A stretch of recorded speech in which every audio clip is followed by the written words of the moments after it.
Tales of the Celestial Kingdom, Book of Dawn, Xingyin, Home. This is the epilogue to the Celestial Kingdom duology. Snow lay heavy upon the branches of the plum blossom tree. Clumps of ice clustered around the pink petals, a glittering frame to their beauty, all the more striking because of the bareness surrounding it, the land stripped of its verdant glory. Would I ever get used to the wintry chill? I wrapped my arms across my chest, wishing I had brought a cloak. While the cold did not harm me in this realm, it was not pleasant nonetheless. Yet I had grown to love the shifting of the seasons, like the world was shedding an old garment for the new. If the Celestial Kingdom was a garden in eternal spring, its beauty preserved like a bloom set in crystal, the mortal realm was change incarnate. Each season birthed new beauty and life, while burying the wear of the old, the cloying heat of summer giving way to the coolness of autumn, leaves of green morphing to crimson gold, falling to the ground in crumpled heaps, winter's frost creeping across the earth with relentless cruelty, plants withering, some never to sprout again, and then the renewal of the cycle once more when the sun returned in force. The days stretching longer as the first daffodils sprang from the ground, still silvered with ice. With change came hope, riding upon the passage of time, of new beginnings and second chances, rare and precious though they were. Each year another line was etched upon his beloved mortal face, another thread of white gleaming among his black strands. While I remained unchanged, I caught snatches of the attendants' gossip, their eager whispers drifting through the corridors. Some accused me of being a witch, for beguiling their master, using potions and spells to keep time at bay. Others claimed more nefarious things, bargains with devils, that I was a malicious spirit in the guise of a mortal, leading their master to ruin. Such suspicious minds they possessed, and yet I could not fault them entirely, for they were both right and wrong. I was not a witch, nor was I mortal. Had decades passed? It felt like a year. Time was an elusive thing for all its precision. Happiness so fleeting, while sorrow dragged on like a path without end. A breeze wound through the courtyard, catching my sleeves and skirt. The light was fading, the sun's rays dwindling with each passing moment. A blink, a breath, and the sky of plum and rose would lose its crisp luster, dusk softening to night. Stars flickered to life across the horizon, the moon casting its pale glow over the world. Closing my eyes, I inhaled the sweetness in the air, my mind tangling with the past as I instinctively searched for the fragrance of osmanthus. A memory slid into my mind, that of my mother standing upon the balcony of our home, her white robe gleaming as she leaned over the railing to gaze upon this place, the world of my parents. Yet no longer did regret gnaw at her heart, no longer did remorse press upon her. My parents were reunited, my family whole. Xingyin, are you not cold? His voice was deep and resonant. While here he was known as Minister Zhao, to me he was forever Wenji. As he came toward me, his hand unclasped his woolen cloak. With gentle hands he draped it across my shoulders, the warm cloth sliding over me, its hem trailing across the frost-riddled earth. I should have returned it to him, but then I caught the faint scent of pine that clung to the cloak. Selfishly, I pulled it tighter around myself. My eyes met his, so dark yet overlaid with a sheen of brightness, almost silver in their hue. An unusual color in the mortal realm, though perhaps only an immortal's sight could discern this as no other had remarked on it. I drank in the sight of his handsome face, those thin lines stretching across his brow, his solemn expression that I had once thought forbidding and aloof, arrogant even, except when he looked at me as he did now. There was a new softness there, a curve to his mouth that pierced my heart. After all, it was not so long ago I believed him lost to me. "Thank you," I told him, as he sank down beside me on the wooden bench. He nodded as he took my hand, his grip firm, his skin cool. "Why will you not marry me?" he asked directly, a question he had been asking more often of late. We've lived together these past years, scandalizing the city." A smile formed on his lips, though his pupils glinted like iron. "They think you under my protection." I shrugged aside those narrow thoughts, wedged between curiosity and spite. "They think worse of me than that. A woman of ill repute, a temptress, an opportunist, without even the title of concubine to clad my presence in a frail shroud of decency. Not that Wenji kept any here, for if he did—" My mind went blank, jealousy scraping at my heart. But I cast it aside, for after all we had been through, I should be assured of his affection. His face darkened. "I would never dishonor you so." "If only you would." Heat flushed me as those words were inadvertently spoken aloud. Yet I held his gaze, refusing to flinch from my desires. If danger had taught me anything, it was not to shrink from life, to grasp opportunity and cherish each moment of happiness. Here, Wenji seemed to have far stricter morals. Though no less passionate, no less hungry for my touch than I was for his, there were boundaries he refused to cross, no matter the temptation. Perhaps in this mortal form the rules of convention ingrained in his childhood bound him tighter. Or just as likely he knew how much I wanted him and was leaning on desire to bend me to his will. My teeth clenched at the thought. He was ever ruthless in his schemes, which was why he was so often victorious. Light flared in his eyes as he brushed his knuckles down my cheek. "Then say yes," he whispered, leaning closer to me. I sought escape in deflection. "Wouldn't you rather a younger wife who can bear you heirs?" My light tone concealed the tautness in my chest.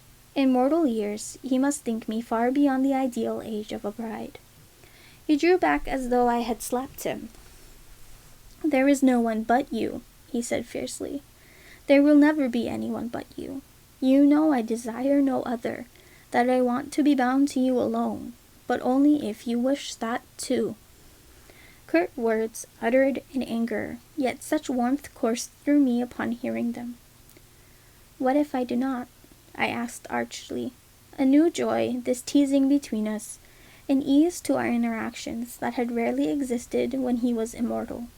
First, constrained by our positions in the celestial army, then shadowed by his betrayal. "Then it does not matter what I want," he said. As he looked away, I flushed at my flippant words. He knew nothing of our past. He did not feel the assurance I did that our future lay beyond this mortal lifespan, that eternity was before us, the days stretching out like a dream without end. But time with him, whether transitory or not, was precious, and I would not waste it in needless conflict. As though sensing the shift in my mood, he turned to me again. "Don't you want to prove the gossips wrong, to put their wagging tongues to rest, and shame them all to have to bow before you when you are the mistress of this place?" He knew my nature well to make such an argument. It would give me more than a little petty satisfaction, though I should not care what they thought when we would soon leave this realm. How easy it would have been to seize the happiness before us now, to call him husband and hear him speak the word wife. Whether tender with affection or rough with passion, to yield to the heat he stoked so effortlessly with a single touch, an assured slide of his hand along the curve of my back as he pulled me to him with impatient urgency. His fingers buried in my hair or clasped tight around my waist, his mouth seeking mine with hunger, his calloused palms scorching a path over my skin. However, just as he had his principles, I had mine, and deep down it felt wrong to bind him to me this way without him knowing who he truly was. All we had been to each other. His betrayal and sacrifice, my hate and love, each a part of that made us whole, entwined with what we were then and all we had become. There were times I felt undeserving of this chance, that it was a fevered dream to have lived these decades with him, pretending our past did not exist. But part of him would not be enough. I wanted all of him, to know he still wanted me even after recalling everything that had transpired. If I was greedy, being with him had made me so. I don't care what they say. It came out more forcefully than intended. The only opinions that matter are from those I care for. I repeated what he had told me once, yet these words, though honest, were ill chosen, for I had offered him the perfect weapon with which to strike. His grip tightened over my hand as he drew me to him. You are right. Not for them, but for us. You are free, as am I. Your heart is mine, as mine is yours. The resolve in his tone was implacable, without a trace of uncertainty. Perhaps this is what it would have been like had he not doubted my feelings from the start. His knowledge of my past stoking his jealousy, for his mind was one that trailed through the shadows, hearing all that remained unsaid, seeing what others wished they could conceal. His head lowered to brush mine, his eyes darkening with intent. Don't you want more than what we've had? Don't you want us to belong to each other in every way? The low pitch of his voice thrummed through my body like a plucked cord. I was caught in the moment, temptation coursing through me. Before I could reply, a shift in the air snared my attention, one I had almost forgotten, of power. Magic. An immortal's aura drawing closer. A chill crept down my spine as I rose to my feet. Who had found us? One of Wenxi's past enemies? One of mine? It did not matter. If they intended us harm, they would regret it. I reached for my magic, the tingling sensation almost unfamiliar, for it had been too long since I had need of it. Here, I abided by the celestial kingdom's rules. I would give no one cause to fault me. But in the next moment, my fears disappeared. That aura, golden bright and somewhere warm, was one I knew all too well. Li Wei, my first friend, my first love, and now the celestial emperor whom the mortals revered, even if they did not know his true face or name. There was even an altar in the garden here dedicated to the emperor of heaven as he was known. The porcelain statue had a benevolent expression, a sweeping beard, a towering gold crown fixed upon his snowy head. I had burst out laughing when I had seen it, to the chagrin and shock of the servants, no doubt, solidifying their low opinion of me as ill-bred and impious. Perhaps they believed I would bring them misfortune through my irreverence. How I had wished that I could show the statue to Li Wei, so he could laugh as we do. Yet Li Wei was here now, my heart lifting at the thought. Light flared, illuminating the dark. I blinked, shielding my eyes, unaccustomed to the radiance after living among the mortals all these years. The wind whistled as a cloud swept down, Li Wei standing upon it, clad in a silver brocade robe embroidered with twin dragons. His hair was pulled into a top knot encased in a gold crown, not a hair out of place as he stepped to the ground. Whoever was attending to him now was more skilled than I had been, nostalgia enveloping me like mist. Years had passed since we last met, when he told me of Wenxi and healed the wounds in my heart. My chest twinged as I stared at his familiar face, both handsome and beloved, stirring precious memories. I was not made of stone, but I would not let my tenderness for the past confuse me again. My heart knew to whom it belonged, yet beyond my gladness at seeing my friend, a spark of hope kindled at his presence, for I did not think this was an idle visit. Too late did I sense Wenji's watchful stare upon me, his eyes narrowing as he rose and strode to Li Wei. Noble immortal, to what do we owe the honor of your presence? His words were courteous, though his tone was cold, as he remained standing, offering neither bow nor obeisance. Even in his mortal form, he possessed the same self-assurance as before, caring little for another's position, whether mortal or immortal, commoner or emperor. I hid my smile, for this was a trait we shared, believing respect should be earned, not granted. I am not here for you, Li Wei nodded at me. I am here for her. Why? Wenji demanded. If she has caused offense or broken a rule of heaven, let me settle the debt. I glared at him. Did he think I would only cause trouble? Perhaps he had not forgotten everything, his instincts rising to the fore. Li Wei's mouth tilted into a tight smile. You have given quite enough of yourself. I shot him a warning look before reaching out to touch Wenji's arm. There is no need for concern. Why don't you let us speak alone? Are you sure? Wenji asked. I would not leave you in danger. He is a friend. Friend? Li Wei repeated, a trace of humor in his voice. as something else I was reluctant to dwell upon. Surely we are more than that. You know him?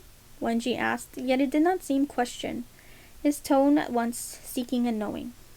Oh, we know each other well, Li Wei replied with an ease that irked me, far longer than you have known her. We are friends, I repeated. We are friends now, Li Wei interjected unhelpfully. Maybe this was small retribution on his part for how Wenji had needled him in the past. Anger clouded Wenji's gaze. I held his arm a little tighter before releasing it. I will speak to him. Wenji stared at Li Wei, his head slanted back with evident disdain. Hurt her, and you will suffer for it. Part of me quailed to have him threaten the Celestial Emperor so, as Li Wei's eyes flashed with rare anger. Mind your manners, mortal. Do you know to whom you speak? In these years we'd been apart, he had acquired stern regality, an echo of his father's. You could be the Emperor of Heaven himself, but I care not what you think, Wenji replied icily. Reckless words. I stared at Li Wei, silently asking for tolerance. If a mortal had spoken to the previous Celestial Emperor in this manner, they would have promptly found themselves incinerated to a mound of ash. Li Wei's fingers curled as he inclined his head. Once he might have drawn a sword on Wenji, but perhaps time has taught us all forbearance. As Wenji strode away toward the other side of the courtyard, Li Wei's magic wound around us, weaving a shield of privacy. It was needed, for we had much to say that I could not share with Wenji yet. Xingyin, you look well, he said in a softer voice than before. As do you. Warmth flooded my chest to speak to him again. He smiled. Life here suits you. Being happy does. I spoke unthinkingly as the corners of his mouth tightened. I'm sorry. That was thoughtless of me. Never be sorry for it. You deserve to be happy. I want nothing less for you. I blinked away the sudden prickling in my eyes. I want you to be happy too. If you ever need my help. His smile widened. You are threat enough for my enemies, even as the number grows each day. A good ruler cannot avoid making them. I paused before asking, Are you happy? He glanced up at the sky, his eyes fixed on the clouds. Yes, I am. There are many types of happiness in the world. Some bring your entire self together, yet those also wield the power of breaking it apart. But there is happiness in smaller things too, that you can piece together to form a whole, no less strong or meaningful. Silence cloaked us. No, I did not think he loved me any more, not in that way. Yet there would always be a touch of longing for our past that had shaped us both. Not regret for my choice had been made a long time ago, as had his. How close we had been, I thought heavily. How I had loved him. And now we were at once more and less than friends. There was a distance between us now riddled with faded hopes, a chasm of unfulfilled dreams. But other memories bridged the gap, warm and precious and much love, cords of friendship that could never be snapped. Aren't you curious why I came? He asked. Will you tell me? My mind was already flying back to the day we had last spoken, recalling the promise he had made to me then. Li Wei's hand slipped into his flowing sleeve, drawing something out. A jade bottle, ornamented with gold filigree. A sweetness drifted through the air, the familiar fragrance of peaches. This was the elixir of immortality that had separated my parents, before finally reuniting them. The only thing in the world I desired now, the key to Wenji's restoration, to our future. The elixir is ready. It is yours. He did not toy with me, nor did he make any demands, offering it with the graciousness I had loved in him, that I would always cherish him for. My mouth went dry, a torrent of emotions swelling in my chest, the heady lightness of hope, along with the raw ache from wanting. Li Wei, thank you. I am grateful. I stumbled over my words, chaotic and graceless. What can...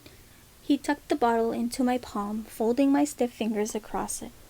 There are no debts between us. Find your happiness. You must find yours, and not just in your duty, I told him fervently. Your parents' union need not be yours. Any immortal would leap at the chance to wed you. The old hurt throbbed still like the shadow of a wound that had not quite healed. Li Wei was a part of me. He always would be, and I was grateful for him, for us. Any immortal except for one. His gaze did not leave mine as he smiled, and despite the echo of wistfulness, there was no longer any hurt. Any wise immortal, I clarified, returning his smile. He shook his head. There is still much to do before I turn my mind to such matters. But rest assured that General Xingyin will not let me forget my duty to ensure the line of succession. He has already drawn up a list of prospects. Do not think of it as a duty, I said quietly. You deserve far better. While love sometimes strikes unaware, it can also be cultivated. Choose with your heart, not just your mind. And if I do not? He asks, his eyes crinkling. Then I will pay General Xingyin a visit. Li Wei laughed, a welcome sound, breaking the last of the tension between us. His gaze shifted to a point behind me. Your beloved is showing remarkable patience by allowing us to speak so intimately, not stalking over here and challenging me as he once did. You had your hand in instigating those confrontations, I reminded him tartly. He deserved it. Oh, he did then, agreed wholeheartedly, but not any more. Moreover, you are the virtuous and benevolent celestial emperor, and your conduct must match your lofty position. I gestured toward the statue in the garden. As Li Wei's gaze followed mine, his eyes bulged. I must have a word with the keeper of mortal fates. This is a remarkable likeness. I thought it did you justice, I observed innocently. Did you buy that statue to annoy me? Li Wei demanded. I lowered myself into a mocking bow. I did not, your celestial majesty, though I will now ask for it to be elevated to a pedestal and send for more such likenesses to be crafted in your honor. I will strike them all down, he threatened, even as his mouth twitched. You must not frighten the mortals, I warned him. Don't forget your own rules. One of them being that you should not be here, he reminded me. I am grateful for your celestial majesty's patience. My hand tightened around the elixir, a lump rising in my throat. And I am grateful that we can now return. A brief silence ensued.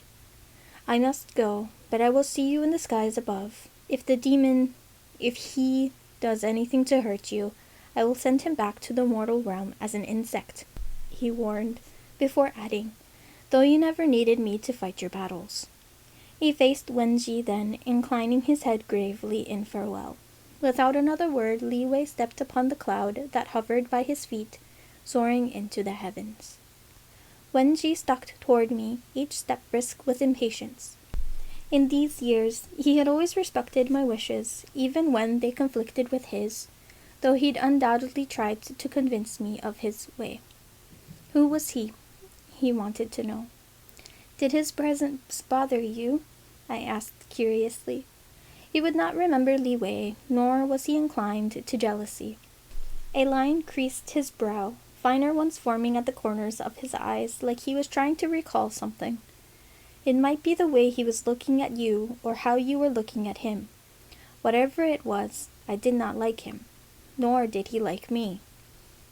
There is no reason to be concerned, I assured him. He has done us a great favor, one we can never repay. You are speaking in riddles today, Xingyin. His gaze pinned mine, though he did not demand an explanation.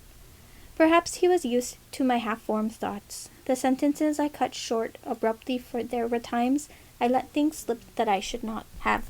While I was no stranger to deception, I was careless with those I allowed into my heart. Tonight I would cast aside the veil of secrecy I had always worn here. Tonight I would answer all his questions and learn the answer I had been anticipating and dreading in equal measure. Did Wenji still love me in his true form? A chill darted over me as I raised my head to the sky. Stars glimmered, strewn across the silken night. The moon was luminous, the light of 1,000 lanterns shining down on us. Perhaps my parents had lit them together, and I drew both solace and strength from the thought. These past years, you asked me many questions, some of which I did not answer.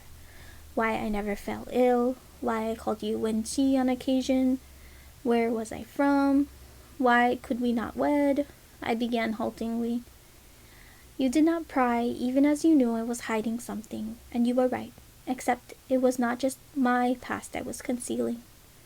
He leaned closer to me. Will you tell me now? Do you trust me? I asked. Yes, he replied, for I have never known you to lie. My nose wrinkled involuntarily, memories flashing through me of the time I had drugged him, the lies I had spoken then and after, even as I had tried to deceive myself as to the workings of my own heart.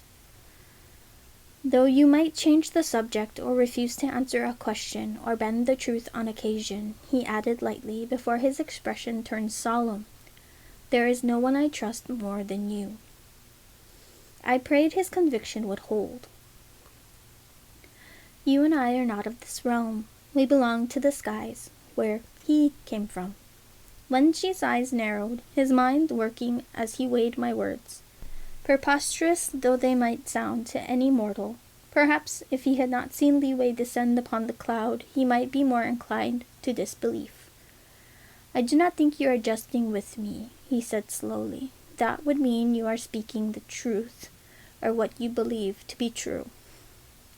It is the truth. Look at me. I raised my hand, cradling his beloved face. Over these decades, while time has left its marks on you, have you noticed any changes in me? I never suffer any ailment, any wound, nor illness, for nothing harms me here. What are you? His voice was steady, his gaze intense. Do you believe me a monster? A witch, as so many think? I spoke brightly to conceal my trepidation. Part of me wanted to keep things as they were. We were happy now, cocooned in ignorance, severed from the past entanglements and strife. What might happen if these were unearthed again? What if he did not love me after regaining his memories? What if he blamed me for pushing him aside until it was too late? Yet greater than this cowardly urge was the desire to move onward, to claim the life we should have lived. My sister thinks you are a sorceress. Is she right? Would it matter? I countered. He shook his head without hesitation. I do not see you with my eyes. I feel you, here. His hand pressed to his chest. If you are a monster, let me be one too. Though if you are a witch, it would explain the spell you've cast on me since the day we met, he said with a grin. I've been called worse, I admitted, and so have you. Liar, traitor, demon, by every celestial who knew his name, by myself when I'd cursed him in those weeks and months when my pain was still raw, the wounds of his betrayal raked fresh across my heart. Back then I had not thought they would ever heal, that we would ever come to this, that we would walk our path together once more. I had not made the decision lightly to spend these years with him, yet my fears had been too great. What if he should bind himself to another in this mortal life?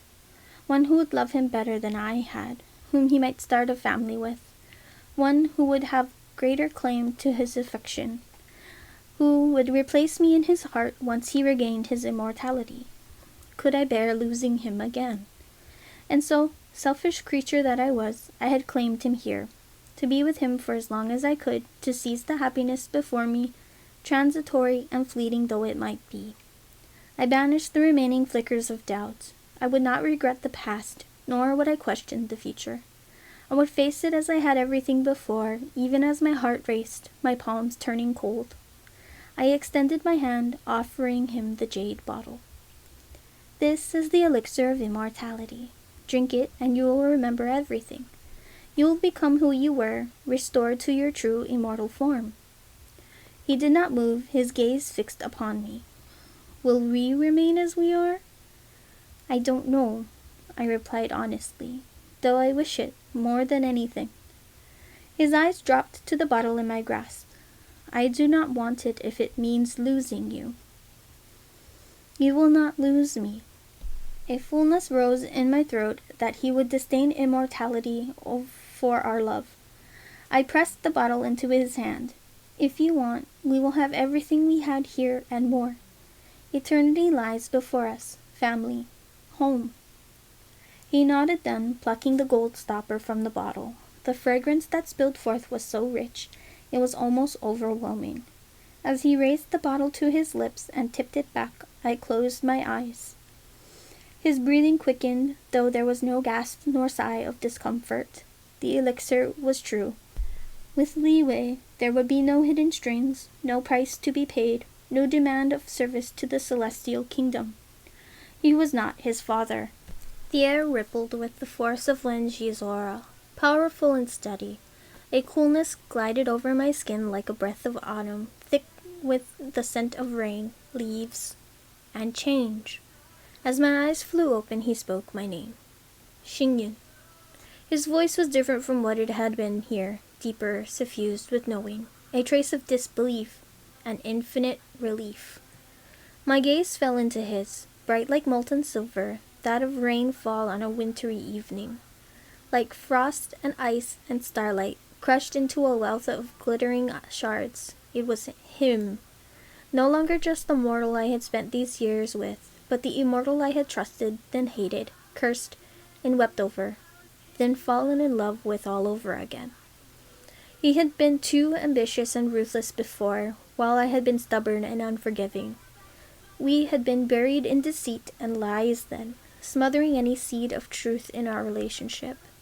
Change was not something an immortal was accustomed to, yet the hurt we'd wrought on each other had remade us from within.